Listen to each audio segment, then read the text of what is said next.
Growing up, Christmas was never really about Doctor Who.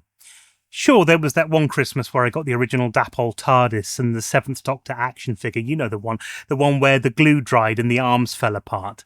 I imagine most people of my age who were into Doctor Who had something similar in their collection.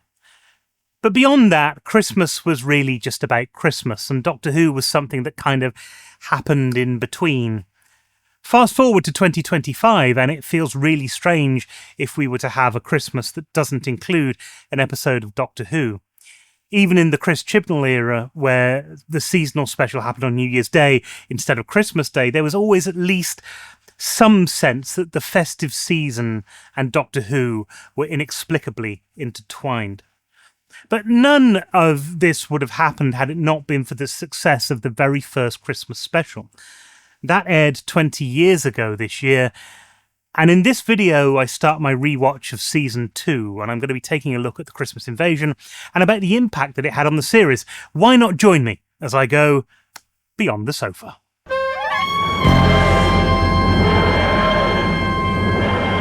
Let's not beat around the Melanie bush. Regeneration stories are difficult. There's always something about a regeneration story that doesn't quite hit the mark. I know, because I've said similar things before, that there will be floods of comments that mention the 11th hour. The problem is the 11th hour is really the exception that proves the rule. And even then, it's not without its issues. So it's surprising that a story which deals with regeneration, which has the Doctor AWOL for most of the episode, and which was the first foray into a Christmas episode for Doctor Who, should be so beloved by fans.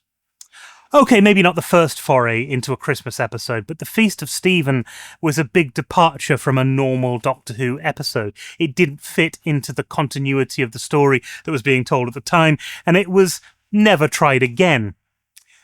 Other notable episodes that aired around Christmas were always part of a normal season's run, and they were never produced with Christmas in mind. So when I say the Christmas Invasion was the first Christmas special, that's not to ignore what's gone before, but rather to highlight what a new approach this was, and what a special we were going to be treated to. We had deadly Christmas trees, we had even deadlier Santas, we had a brand new Doctor passed out in bed for most of the runtime, with fans everywhere still reeling from Christopher Eccleston's abrupt departure. Everybody was excited yet hesitant to see David Tennant as the brand new 10th Doctor. Viewers of other Russell T Davies shows would have previously seen him in Casanova, which got much plaudits and praise from both critics and the general television viewing public. So it seemed like David Tennant would be a good choice, and little did most of us know how much he loved the show beforehand. It seemed like this could be dream casting, which may explain why the Doctor spends most of the episode asleep. With the Doctor out of action, it's up to Rose and her mum to deal with the weirdest Christmas ever. Christmas trees are coming to life and killing people. A collection of Santas with strange face masks have trumpets with flames shooting out of their ends. But that's all for a bit later. After the Doctor passes out, Rose and Jackie take him back to their place, where Rose bemoans the loss of the old Doctor as if he were a boyfriend whose attitude changed for the worst as soon as she'd slept with him.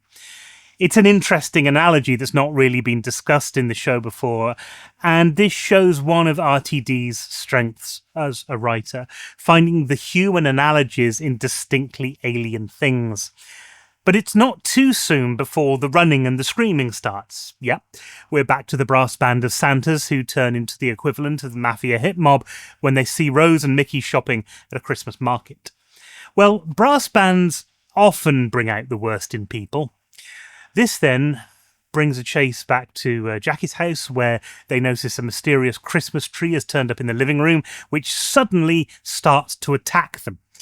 Trying to get away and rushing to the Doctor's bedside, Rhodes picks up the sonic screwdriver and shoved it into his hand, only for the Doctor to sit up and destroy the Christmas tree. And this is one of my problems with the new series of Doctor Who. John Nathan Turner destroyed the sonic screwdriver in the 1980s because he said it was too much like a get-out-of-jail-free card. In the new season, that's very much how it's being portrayed, but in previous seasons, it wasn't that much of a problem. Only very occasionally would the Doctor solve his problems by getting out his tool and wiggling it about a bit. But in recent series, it was much more of a problem, and that's writ large in this scene, where the whole tree disintegrates with one burst of the sonic screwdriver from the Doctor. So the Doctor's awake, but having regeneration issues. We get a nice comic moment where Jackie won't stop talking, and the first real inkling of what David Tennant's going to be like as the Doctor. This is all good stuff, and we're only 12 minutes into the episode. But then he passes out again, and we get a very 2005 moment here, which actually I'd completely forgotten about. It's a throwaway line, but Mickey says, "Jackie, I'm using the phone line. Is that all right?" And Jackie says, "As long as you keep count of it." For those of us around in 2005, especially those who were big internet users, this didn't seem like anything important. But this is what we had to do before those days of readily available broadband. Whilst every kilobyte of data cost us time on a telephone at about a penny a minute. It's a real moment of our cultural history that we've basically forgotten about. And it's at this point that we meet the Sycorax, a bunch of 7-foot-tall, bone-masked space warriors who show up demanding Earth's surrender. And just to make their point, they hypnotize a third of the world's population and they'll make them teeter on the edge of rooftops, ready to jump at their command. We get to see Harriet Jones and Unit and Sally, who's our stakes character in this, and one of the people who ends up standing on the roof. So that's the dilemma. If the Doctor doesn't save the day, these people are going to jump to their deaths. And those people are embodied in Sally. Oh, and Mickey, who's an idiot, hacks the military, but that's... I don't know. The Christmas Invasion has some significant problems.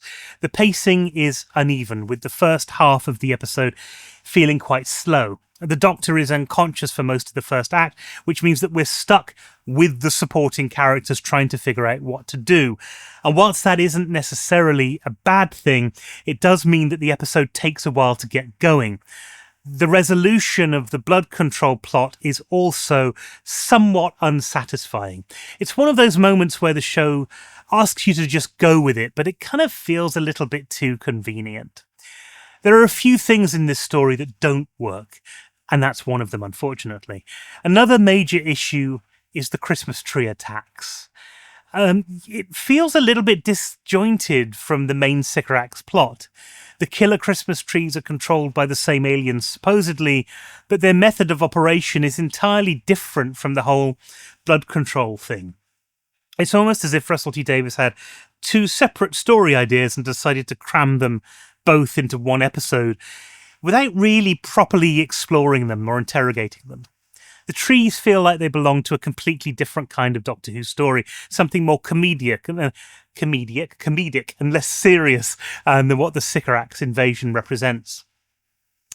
The episode also suffers from what would become a recurring problem in the Davies era, the tendency to resolve complex situations through the Doctor's sheer force of personality rather than clever problem solving. When the Doctor finally wakes up and confronts the Sycorax leader, the solution isn't particularly ingenious.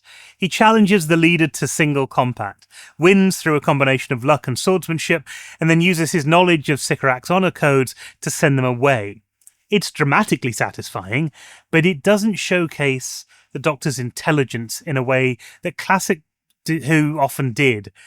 The sword fight itself, once it's visually appealing, it raises questions about the Doctor's character. Is this supposed to be, the pacifist who abhors violence, yet engages in what is essentially a duel to the death with apparent relish?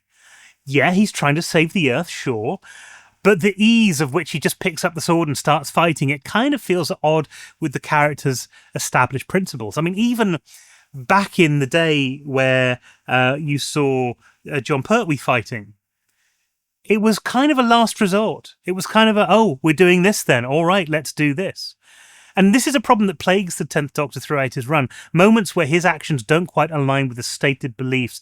Perhaps most problematically, the episode climax undermines its own moral message. After the Doctor has shown mercy to the Sycorax and allowed them to leave peacefully, Harriet Jones orders Torchwood to destroy the ship. The Doctor's reaction is swift and brutal. He brings down her government in just 6 words. But this creates a moral contradiction that the episode never really addresses. If the Doctor believes in showing mercy to enemies, why doesn't he extend that same mercy to Harriet Jones? Her decision, whilst harsh, was made to protect the Earth from future invasions. Don't you think she looks tired? The Doctor's response, it seems disproportionate and hypocritical. The episode also suggests with its tone that it wants to be both light-hearted, a Christmas romp, and a serious invasion story, but these elements don't always mesh well.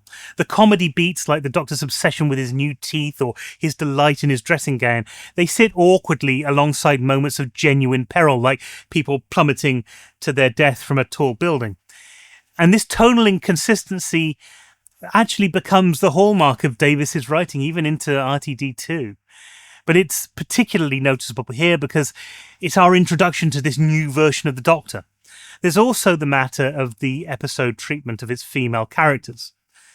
Now, Rose gets some good emotional moments here. She spends most of the episode being passive and helpless, though. Jackie Tyler fares even worse, reduced to making tea and providing comic relief. Even Harriet Jones, who gets the episode's most morally complex moment, is ultimately punished for making a difficult decision in an impossible situation. The episode pays lip service to female empowerment, but it doesn't really follow through.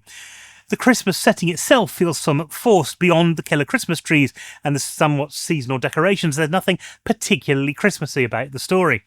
It's an alien invasion that happens to occur on Christmas Day, but the holiday doesn't inform the plot or the themes in any meaningful way.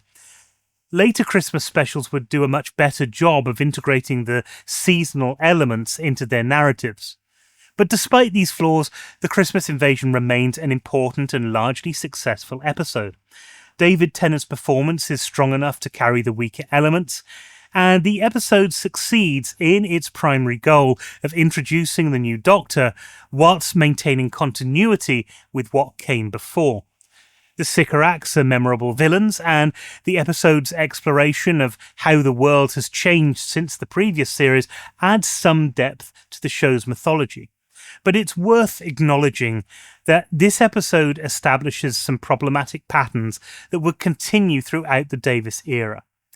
The tendency towards convenient resolutions, the moral inconsistencies and the tonal uncertainties would all resurface later in other episodes. The Christmas Invasion works despite its flaws, not because of them, and it's a testament to the strength of the performances and the basic concept that it remains as beloved as it does.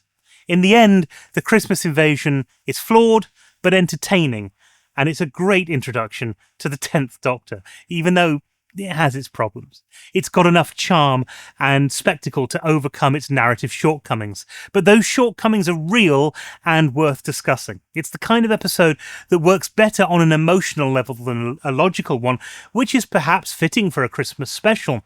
But it does leave you wishing that Davis had spent a little bit more time working out the kinks in the story before putting it on screen. And that's what I think. Anyway, let me know your thoughts in the comments below. But that's it for this video. I hope you've enjoyed it. And with the second season of Doctor Who now out of the way, I'm going to keep going with this other second season of the Doctor Who show and hope that you'll find it in your hearts to join me the next time that we travel beyond the sofa.